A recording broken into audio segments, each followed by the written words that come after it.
The air was crisp that autumn evening, and the golden hues of the setting sun painted the quiet little town in warmth. But for one small child, there was no warmth, only confusion and fear.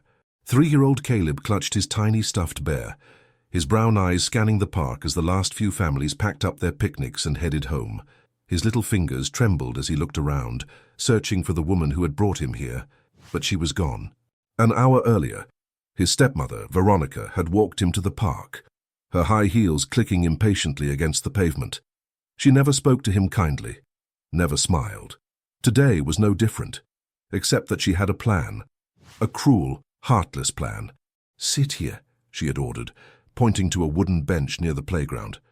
"Don't move." Caleb obeyed, watching as she walked away without looking back. He thought she was getting something from the car, maybe a snack, maybe a juice box, like his real mother used to do before she passed away. But minutes stretched into hours, and Caleb began to understand something was terribly wrong. His small legs dangled off the bench as he hugged his bear tighter, his stomach growling. Darkness crept in, and the wind sent dry leaves swirling around his feet. Strangers passed by, some barely noticing him, others glancing at him with concern. It wasn't until an elderly woman, Mrs.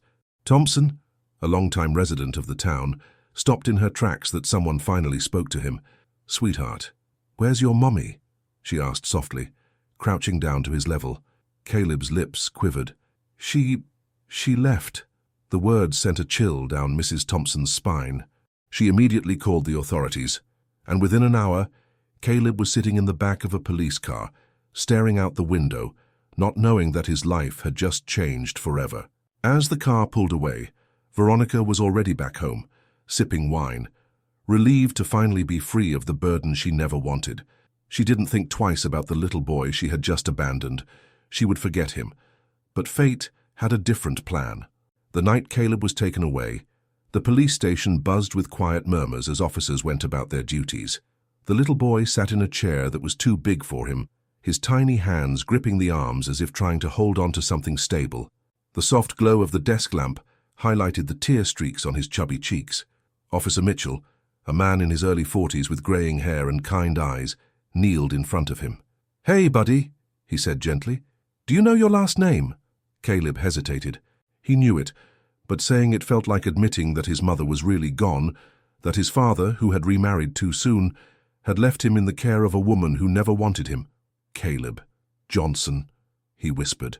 Mitchell sighed, exchanging a look with his partner. There was no record of his biological mother being around anymore.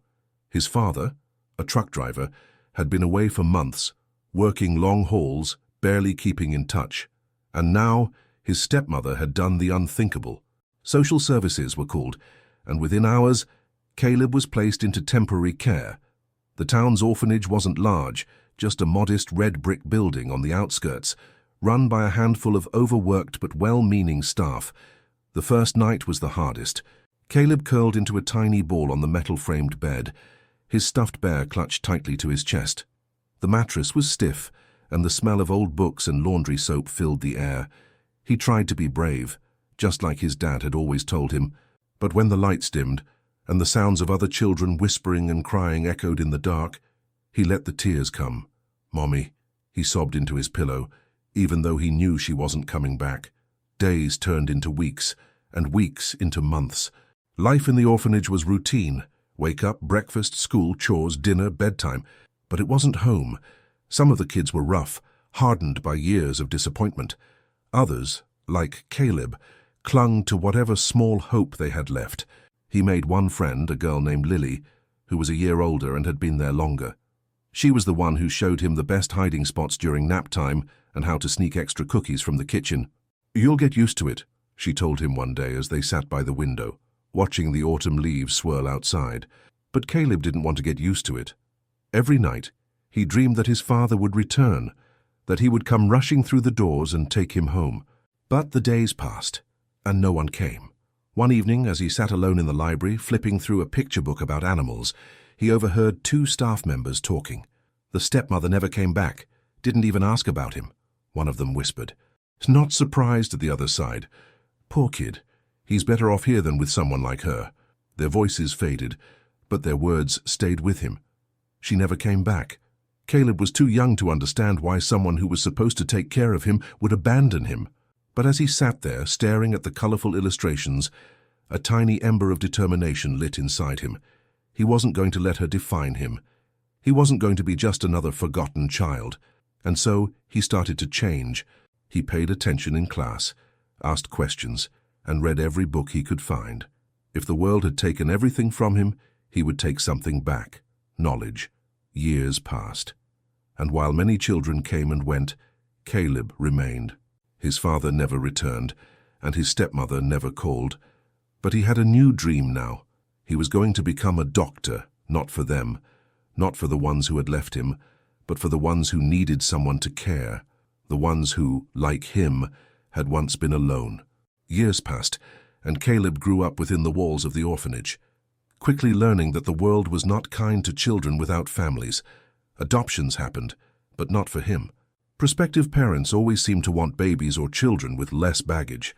Every time he stood in line with the other kids, watching couples evaluate them like they were picking out furniture, he felt a little more invisible. But Caleb wasn't the type to beg for love. He learned early on that hope was a dangerous thing when placed in the hands of others. Instead, he threw himself into academics. He devoured books, absorbed lessons like a sponge, and excelled in every subject. Teachers took notice, praising his intelligence and curiosity. But beneath the surface, there was something deeper driving him, an unspoken determination, a refusal to let his stepmother's abandonment define his future. If no one was going to save him, he would save himself. At 13, he started volunteering at the local clinic, a small facility run by an elderly doctor named Dr. Whitmore. The first time he walked through the doors, he felt something he hadn't felt in years: purpose. There, among the scent of antiseptics and the quiet hum of medical equipment, he realized what he wanted to be. "You've got a sharp mind, kid," Dr. Whitmore told him one evening after Caleb successfully assisted him in organizing patient files. "Ever think about medicine?" Caleb hesitated.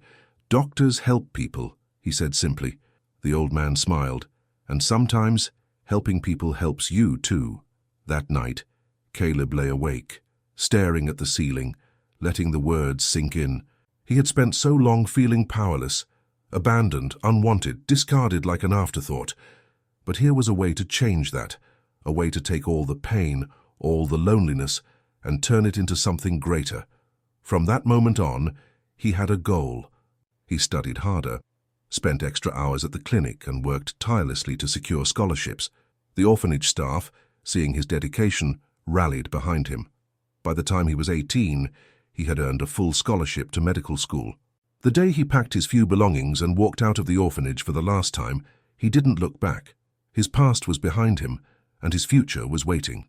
Through years of relentless work, he climbed his way through medical school, outperforming peers who had far more advantages than he did. He specialized in internal medicine, finding a deep satisfaction in diagnosing and treating illnesses. Patients trusted him, drawn not just to his skill but to his empathy, an empathy forged through years of struggle. By the time he was 30, Dr. Caleb Johnson was not just another doctor. He was one of the most respected physicians in the state, known for his ability to listen, to truly see people, not just their symptoms, but their pain, their fears, their hopes.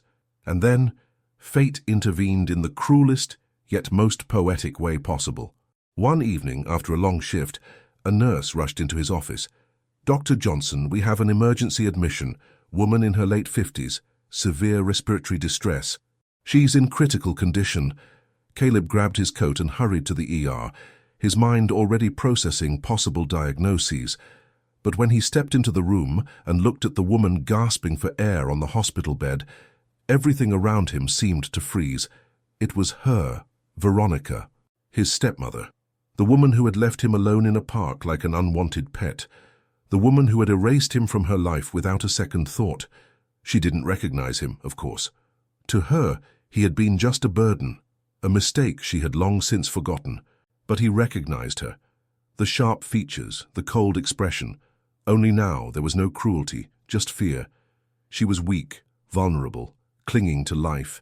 The irony was almost laughable. For a moment, A lifetime of emotions crashed over him. The loneliness, the rejection, the nights spent crying in an orphanage bed, wondering why he wasn't good enough to be loved. And now she was here, completely at his mercy. He could walk away. He could let another doctor handle her case. He owed her nothing. But then, a voice from the past echoed in his mind. Doctors help people. His hands tightened into fists, then slowly relaxed. He took a deep breath, forcing himself to step closer. Prepare her for intubation, he instructed the team. His voice was steady, professional. We need to stabilize her. Veronica's eyes flickered open, hazy with pain. She tried to speak, but the words wouldn't come. Caleb met her gaze, and for a split second, something passed between them. A flicker of recognition, a distant memory. It didn't matter. He wasn't the helpless child she had abandoned anymore. He was her doctor, and he would save her, not for her sake, but for his own. The room was silent, except for the steady beeping of the heart monitor.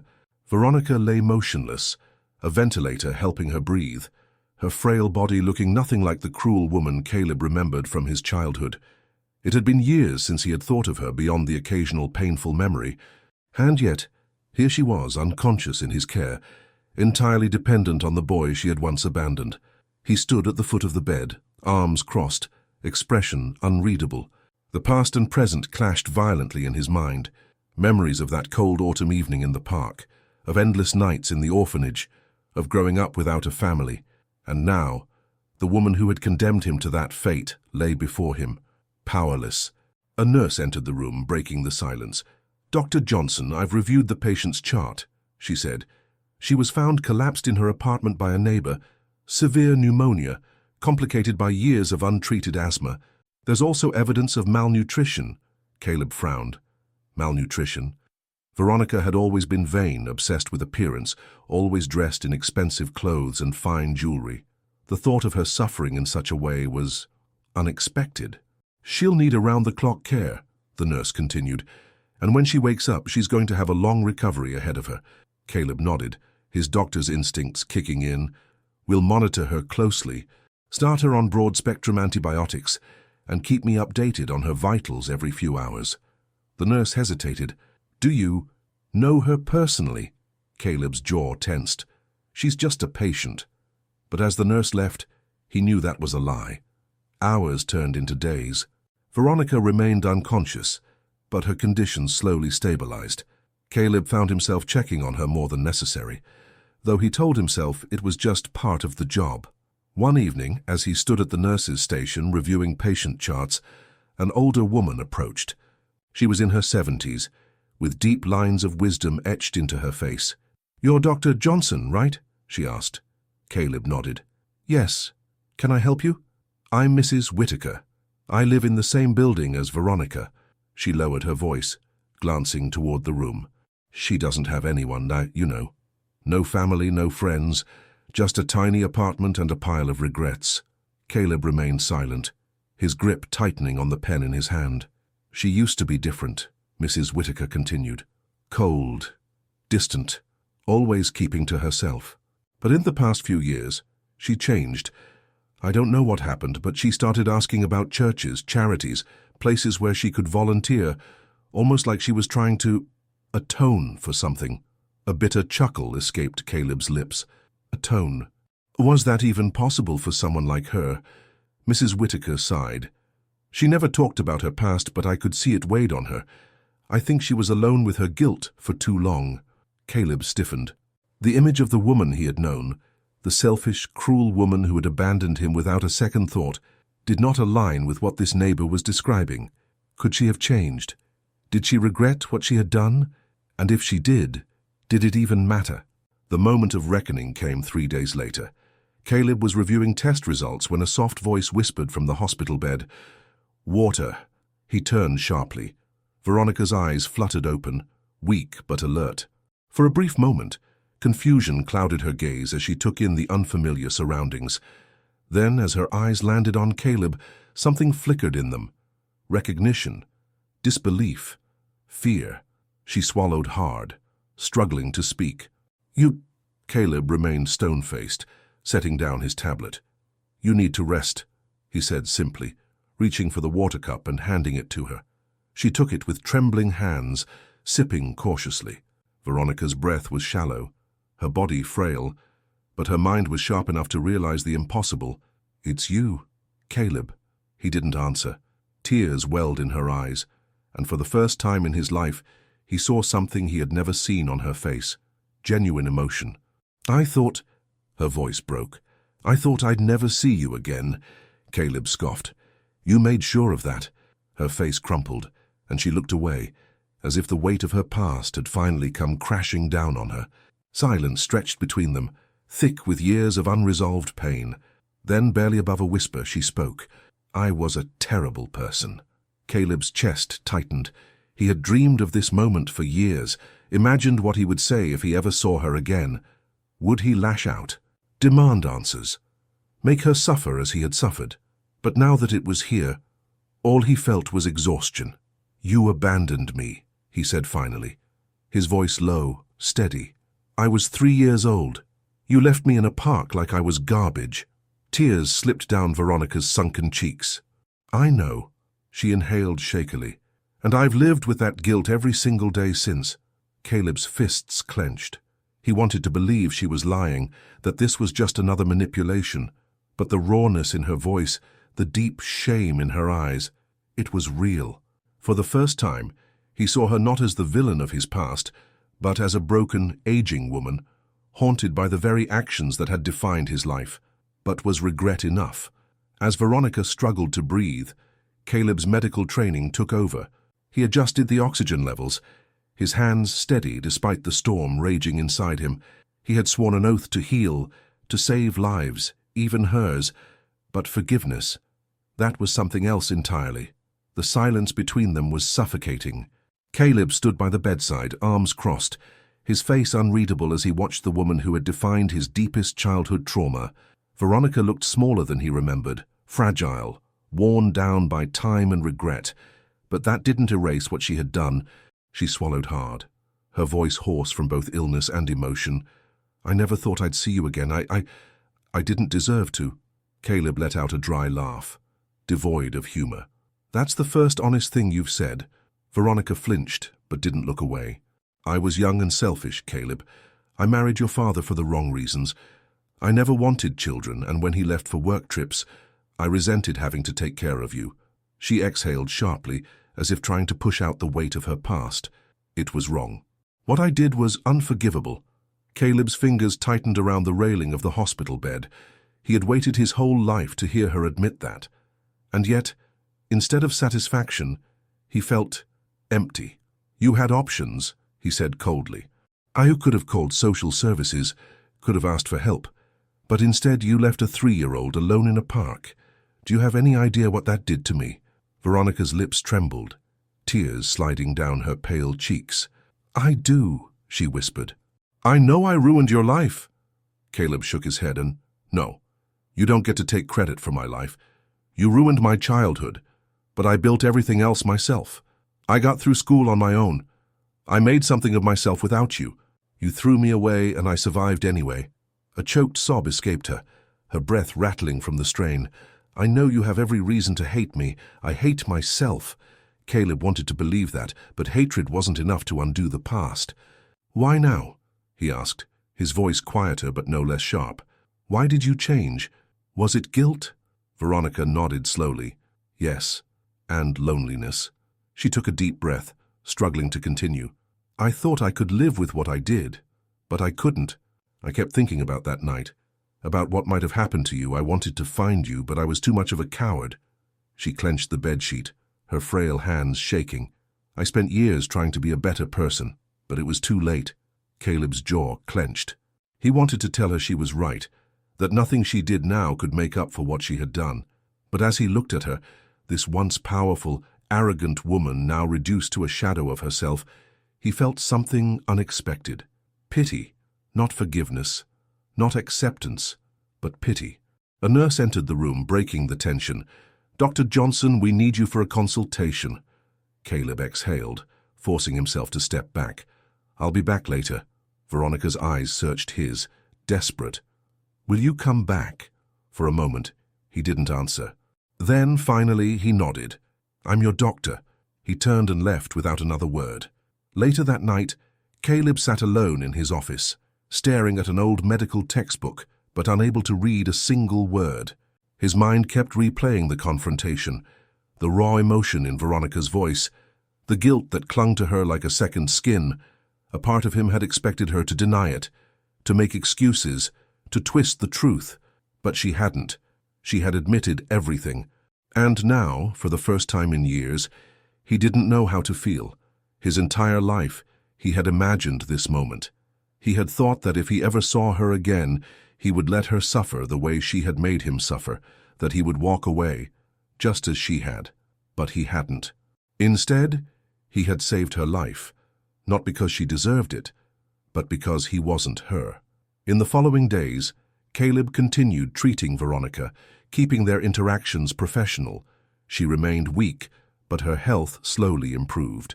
Every time he entered the room, she looked at him with an almost childlike hesitation, as if waiting for him to lash out. But he never did. He simply did his job. One afternoon, as he checked her vitals, she spoke softly. "I don't expect you to forgive me, Caleb. I just wanted to say thank you for saving me." Caleb didn't look up from his chart. "I didn't do it for you." "I know." For the first time, there was no bitterness in his voice, only truth. She sighed, her head sinking into the pillow. "I don't have much time left, do I?" Caleb hesitated before answering. "Your condition is improving, but your body is weak. Even if you recover from this, you'll have complications." She nodded, as if accepting a fate she had long since resigned herself to.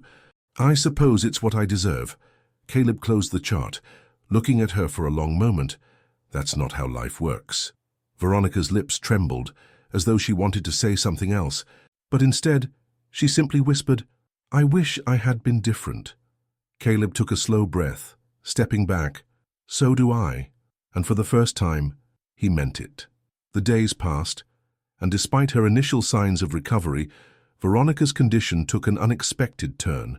Her lungs remained weak, and her body struggled to fight off secondary infections. Every morning, Caleb checked her vitals, and every evening, he found himself in his office, staring at the ceiling, lost in thoughts he didn't want to have. He had told himself that treating her was just another job, another patient at another case. But no other patient had ever made his hands tremble, had ever made him question his own sense of duty versus his unresolved pain. Veronica wasn't just a dying woman in need of care. She was the ghost of his past, the reason behind so many sleepless nights as a child, the source of a wound that had never quite healed. And now she was slipping away. One afternoon, as he made his rounds, he found her awake, staring at the hospital window. Her skin was pale, thinner than it should have been, and for the first time she truly looked like a woman at the end of her road. "Dr. Johnson," she said softly, offering a weak smile. It was the first time she had called him by his title. He adjusted the IV drip without responding. He could feel her watching him, waiting for something, maybe kindness, maybe understanding, but he wasn't sure he had either to give. She sighed, shifting slightly in bed. "I keep thinking about that night. The night I left you." Caleb stiffened. "I remember walking away, feeling relieved at first," she admitted, her voice almost too soft to hear. "But then I got home, and there was silence. No little footsteps, no giggles, no tiny voice asking for a bedtime story." She turned to look at him, eyes heavy with emotion. "And for the first time, I felt empty." Caleb's jaw clenched. "Not empty enough to come back for me."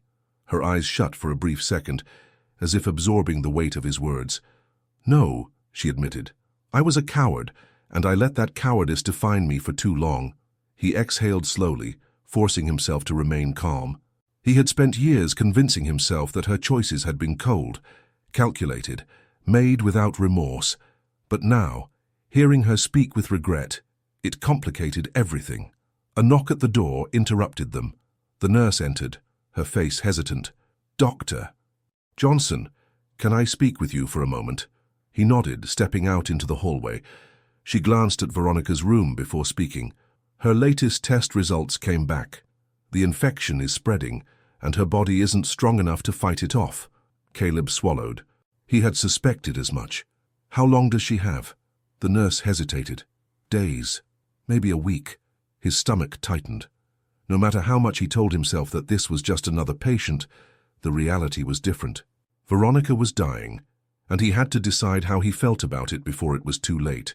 That night, for the first time in years, Caleb drove back to the town where it all began. The old park was still there, though the benches were new, the playground updated. He walked slowly across the grass, picturing himself as a child, sitting alone, clutching his stuffed bear, waiting for someone who would never come back. He had survived. He had thrived. But this place still held power over him. He sat on a bench, staring up at the darkening sky. "What would you do, Mum?" he whispered. He barely remembered her face, only the warmth of her voice, the way she had always made him feel safe. Would she want him to forgive? Would she even think forgiveness was possible? For a long time, he sat in the quiet, the wind whispering through the trees. When he finally stood, his decision was made. The next morning, he walked into Veronica's room with a chair in hand, setting it beside her bed. She looked up, surprised. "You're still here," she murmured. "I wanted to ask you something," he said, voice steady. "Why did you marry my father?" Veronica blinked at the question, as if she hadn't expected it. "Your father. He was good to me. I thought marrying him would fix something inside me, that being a wife would make me whole. But when I realized it didn't, I started resenting everything that came with it, including you." Caleb absorbed her words. "So you took it out on a child?" A pained expression crossed her face. "Yes," she swallowed. "And I regretted it every single day after." Silence stretched between them. "Do you regret it because you feel guilty?" he finally asked. "Or do you regret it because you had to live alone with what you did?" Veronica exhaled, her breath shaky. "Both." Caleb leaned forward slightly, watching her closely. "I spent years wondering why you didn't love me, what I did wrong. If I was too much trouble, if I was just unworthy." His voice wavered slightly, but he held firm. "And no matter how much I accomplished, no matter how many lives I saved, that feeling never really went away." Tears slipped down Veronica's face. "You were never unworthy." "I was." For the first time, her words didn't feel like an excuse. He let out a slow breath, running a hand through his hair. "I don't know if I can forgive you," he admitted, "but I also don't want to carry this weight anymore." Veronica nodded weakly. "So that's enough." They sat in silence, the years of pain, anger, and regret finally settling between them. There were no easy answers, no perfect endings, but for the first time, Caleb didn't feel like that abandoned child anymore. He had built a life beyond her choices, and maybe, just maybe, that was enough. The hospital room felt heavier with each passing day. Despite the machines keeping her stable, despite the treatments Caleb had ordered, Veronica's body was failing. The infection had taken hold, and her lungs were losing the battle. Caleb knew the signs all too well. He had seen this before, patients slipping away, their bodies growing weaker, the inevitable countdown beginning. But this was different. This was personal. Veronica slept most of the time now, waking only for brief moments, her voice barely a whisper. But in those moments, Caleb saw something he never expected. Peace. It was strange. She had spent her life running from the past, drowning in regret. Yet now, as she lay dying, she seemed lighter, as if speaking her truth had unburdened her, even if only slightly. He didn't know how to feel about that. One evening, as Caleb sat in his office, reviewing her latest test results, the nurse knocked gently on the door. "She's asking for you." He hesitated, then nodded. Walking into the room, he found Veronica awake, her breathing labored. Her once sharp eyes were dim, exhaustion clinging to her features like a shadow. She gestured weakly for him to sit. "I don't have much time left," she murmured. Caleb didn't argue. They both knew it was true. "I just wanted to say," she swallowed, struggling to find the words, "I am proud of you." He stiffened, something inside him twisting painfully. "You don't get to say that," he said quietly. Veronica nodded, as if she had expected his reaction.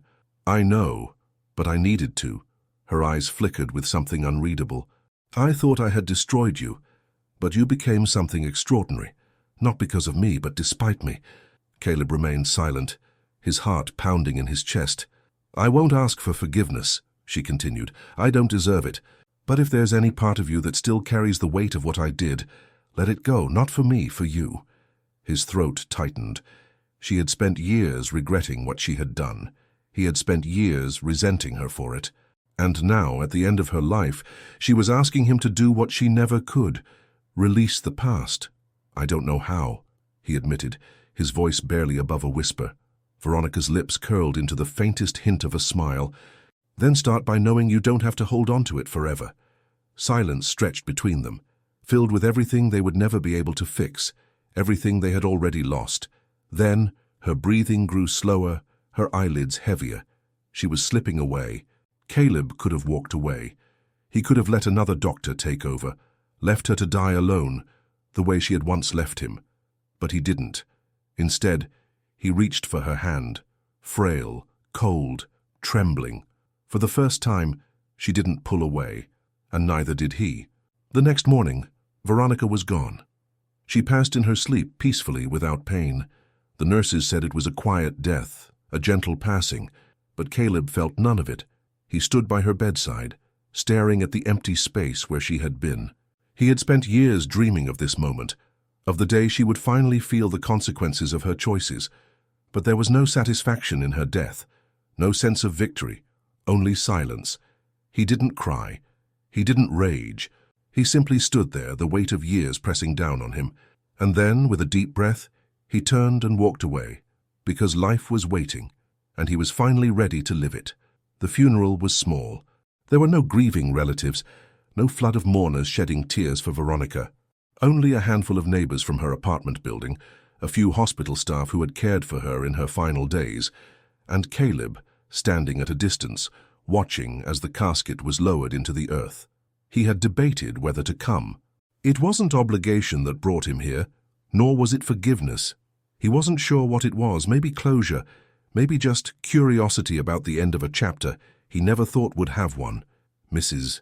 Whitaker, her elderly neighbor, stood beside him, wrapped in a heavy coat, the autumn breeze rustling the thinning trees around them.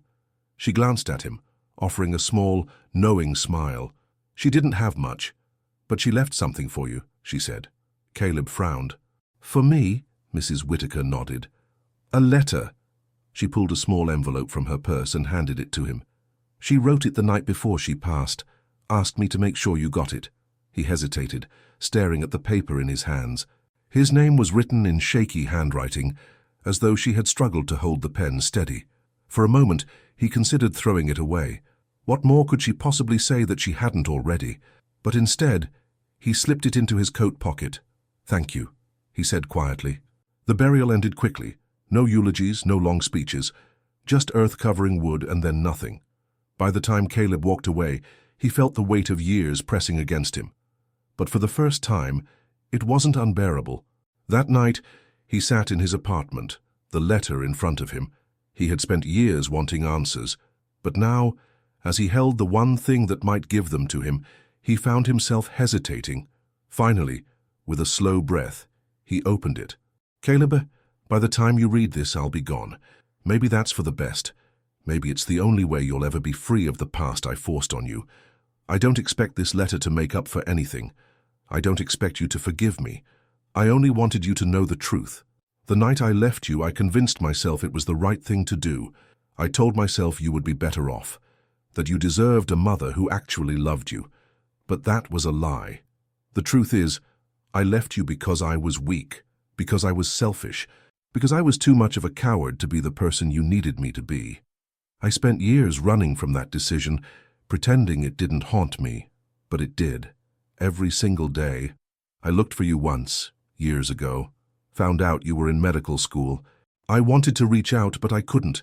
I had nothing to offer except regret, and I knew you deserved better than that. I am so proud of you, Caleb. Even though I had no right to be, I won't ask for forgiveness. I only hope that, someday, you can let go of the pain I caused you. Not for me, but for yourself. You were never unworthy. You were never the problem. It was always me. I hope, wherever life takes you next, you find peace." Caleb let the paper fall to the table. For a long time, he sat there, staring at it, waiting for anger, for resentment, for any of the emotions that had defined so much of his life. But they didn't come. Instead, There was only exhaustion, and beneath that, something even more unexpected. Relief. Not because she was gone, but because, finally, he didn't need to wonder anymore. She had been a terrible person. She had made choices that had scarred him, and yet she had also been a woman consumed by regret, haunted by the weight of her own cruelty. That didn't erase what she had done, but maybe, just maybe, it meant he could stop carrying it. Caleb folded the letter and placed it back in the envelope. He didn't throw it away, didn't burn it. Instead, he tucked it into his drawer, not as a reminder of his pain, but as proof that it no longer owned him. The days after Veronica's death felt strangely light, not because grief weighed him down. He had spent years grieving the childhood he lost, but now there was an absence of something heavier, something that had followed him for most of his life. The bitterness, the anger, the resentment. It wasn't completely gone, but it no longer consumed him. At work, his colleagues noticed the change. "You seem different, Doctor." "Johnson," a nurse commented as they walked through the hospital hallways. Caleb glanced at her, surprised. "Different how?" She shrugged. "Lighter, less closed off." He didn't know how to respond to that. He had never thought of himself as closed off, just focused. But maybe she was right. Maybe something inside him had shifted. He still had a job to do, patients to treat, lives to save, and for the first time, he didn't feel like he was trying to prove something to a ghost. That realization followed him home that night. His apartment was neat, orderly, everything in its place, but for the first time in years it felt empty, not in a painful way, but in a way that made him realize he wanted more. He had spent his entire life chasing stability, success, purpose, and he had found all of it. But now, as he stood in the quiet of his home, he realized there was something else missing: connection. For years, he had avoided forming close relationships. He had been kind to his patients, respected by his colleagues, but personal connections. He had convinced himself he didn't need them, that they were distractions. But maybe it was time to change that. The next day, Caleb did something he hadn't done in years. He took a day off. He drove out of town, following roads he hadn't traveled since childhood. The orphanage still stood, the same red brick building with its worn-out sign and faded paint. Stepping inside, he felt the weight of memories settle over him. The halls smelled the same: laundry detergent and old books. A woman in her 60s greeted him at the front desk. "Can I help you?" Caleb hesitated for a moment before speaking. "I grew up here," he said simply. Recognition flickered in her eyes. "Caleb Johnson?" He blinked in surprise. "You remember me?" She smiled warmly. "Of course, you were one of the brightest kids we ever had. Always had your nose in a book." A small chuckle escaped him. He had almost forgotten that version of himself, the quiet boy who sought refuge in knowledge because it was the only thing no one could take away. She tilted her head. "What brings you back after all these years?" Caleb looked around at the familiar walls, the old wooden benches where he used to sit and dream of a life beyond these walls. "I wanted to give back," he said finally. "Maybe start a program here, free medical checkups for the kids, something to help." Her expression softened. That would mean the world to them. And for the first time, Caleb realized it would mean something to him too. That evening, he sat by his window, watching the city lights flicker in the distance. He wasn't healed. Not entirely. Some scars would always remain, but for the first time in his life, he wasn't just running from the past. He was moving toward something better, something real, something that was his. Caleb had spent so many years looking backward that he hardly knew what it meant to move forward. But as the days passed, he found himself doing things he never would have considered before. He followed through on his promise to the orphanage. Within a week, he arranged for free monthly medical checkups for the children. He personally conducted the first one, sitting down with each child, listening to their concerns, reassuring them in a way no one had done for him when he was their age. One little girl, barely 6 years old, clutched a stuffed bear as she climbed onto the examination table. Her big, wary eyes reminded him too much of himself. "Does your bear need a checkup too?" Caleb asked with a smile, reaching for his stethoscope. She hesitated, then nodded. For a moment, he saw himself again, alone in that park, gripping his own stuffed bear, waiting for someone to come back. But this time, there was someone there, and that, he realized, made all the difference. His life outside the hospital began to change, too. It started small. He reached out to colleagues outside of work, joined them for coffee instead of politely declining. He accepted invitations to dinners, reconnecting with people he had once kept at a distance. One evening, after a particularly long day, he found himself sitting across from Dr. Naomi Carter, one of the hospital's top surgeons. She had always been sharp, confident, with a dry sense of humor that matched his own. "You're not as brooding as you used to be," she observed as she sipped her coffee. Caleb raised an eyebrow. "I wasn't brooding." Naomi smirked. "Oh, you absolutely were. Always walking around like you had a storm cloud over your head." He let out a small chuckle, shaking his head. "Guess I just stopped carrying some things." Her expression softened. "Good. It suits you." For the first time in a long time, Caleb allowed himself to think about the future, not just as a doctor, not just as someone trying to outrun his past, but as a man who deserved more than just survival. One night, he found himself back at his apartment, staring at the drawer where Veronica's letter lay. He hadn't touched it since he first read it, hadn't needed to. But now, as he opened the drawer and unfolded the paper once more, he realized something. He wasn't angry anymore. The past would always be a part of him, but it didn't define him, not anymore. With a quiet breath, he folded the letter back and placed it in a box of old memories, not as a wound, but as a reminder of how far he had come. And with that, he turned off the light and went to sleep, knowing that tomorrow was waiting. As the weeks passed, Caleb's life settled into something unfamiliar. Peace. It was strange, this feeling of weightlessness, of no longer carrying something he had clung to for years. But peace didn't mean forgetting. One evening, he found himself driving, the city lights fading as he took a familiar road leading back to the small town he once called home. He hadn't been back to his childhood house since he was a boy, since the day social services took him away. But something inside him told him it was time. The house still stood, though it looked smaller than he remembered. The porch paint was peeling, the fence slightly worn. He parked across the street, sitting in silence, staring at the place where his life had unraveled. A part of him expected ghosts to linger in the shadows, his younger self, waiting for a father who never returned, a stepmother who had already left in her heart before she walked away for good. But there was nothing, just an old house and the echoes of a past that no longer controlled him. After a long moment, he stepped out of the car and walked to the sidewalk, stopping in front of the gate. He didn't need to go inside. He didn't need to relive it. Just standing there, acknowledging where he came from, was enough. He inhaled deeply, then exhaled, releasing something he hadn't realized he was still holding on to, and then he turned away. This was not his home anymore. His home was in the life he had built, in the people he had chosen, in the future waiting for him. The next morning, Caleb returned to work, feeling lighter than he had in years. "You seem different," Naomi commented as they walked down the hallway. Caleb glanced at her, smirking. "Let me guess, less brooding," she chuckled. "A little." Then she tilted her head, studying him. "What happened?" He thought about it for a moment. "I let go of something I didn't need to carry anymore." Naomi smiled, nodding as if she understood. "Good. You deserve that."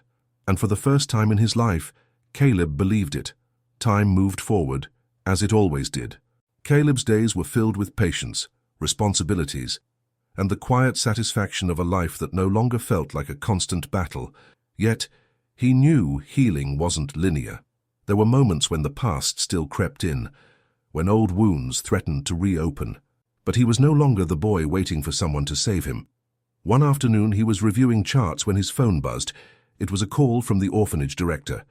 "Dr. Johnson," her warm voice filled the line. "I wanted to thank you again for all you've done for the children. Those kids love having you around." Caleb smiled slightly. "They remind me of myself. I know how much it helps to have someone who cares." A pause. Then, the director cleared her throat. "I wasn't just calling to thank you. There's a little boy. His name is Ethan. He's 6 and he's been here for a while. He's bright, curious, reminds me a lot of you, actually." Caleb's chest tightened. "What are you asking?" "I think you should meet him," she said gently. "No pressure, no expectations. Just come and see." For the first time in his life, Caleb felt the weight of a decision that could change everything. The next day, He walked into the orphanage and saw Ethan before anyone introduced them. The boy was sitting cross-legged on the floor, flipping through a book, completely absorbed. Caleb hesitated, then walked over and crouched beside him. "What are you reading?" Ethan glanced up, his big eyes cautious but curious. "It's about doctors." Caleb smiled. "That's a good choice." The boy studied him for a moment. "Are you a doctor?" "I am." Ethan tilted his head. "Do you like helping people?" Caleb thought about it, thought about everything that had led him to this moment. "I do." Ethan seemed to consider this, then nodded. "I think I want to be one too." Something inside Caleb softened in a way he never expected. "Then I guess I better stick around," he said. And just like that, the last piece of his journey fell into place. Caleb had spent most of his life believing that some wounds never truly healed, that some scars were meant to stay with you forever, etched into the very fabric of your existence. But standing in the orphanage, watching Ethan flip through his book, he felt something shift. The boy was bright, curious and guarded, so much like he had been at that age. And just like him, he was waiting for someone to prove that the world wasn't always a cruel and lonely place. Caleb sat down on the floor beside him, crossing his legs. "You know, being a doctor isn't just about fixing people," he said, watching as Ethan turned the page. The boy glanced up. "It's not." "No," Caleb said, a small smile tugging at his lips. "It's about listening, understanding, making sure people don't feel invisible." Ethan nodded slowly, as if he was letting the words sink in. "Did someone do that for you?" Caleb exhaled. "Not at first." He paused, looking around at the familiar walls of the orphanage. "But eventually, I learned how to do it for myself, and now I try to do it for others." Ethan's little fingers gripped the edge of the book. Do you think someone will do that for me?" Something tightened in Caleb's chest. He had never considered fatherhood, never thought about what it would mean to take on that kind of responsibility. But looking at Ethan, this boy who had been given so little yet still held on to hope, he knew the answer before he even spoke it. "I think," Caleb said, voice steady, "that someone already has." Over the next few months, Caleb spent more and more time at the orphanage, checking in on Ethan, sitting with him during his reading time, teaching him little things about medicine. The boy was sharp, absorbing everything like a sponge, eager to learn. One afternoon, as they sat outside on the orphanage steps, Ethan turned to him suddenly. "Do you ever get scared?" Caleb glanced at him, surprised by the question. "What do you mean?"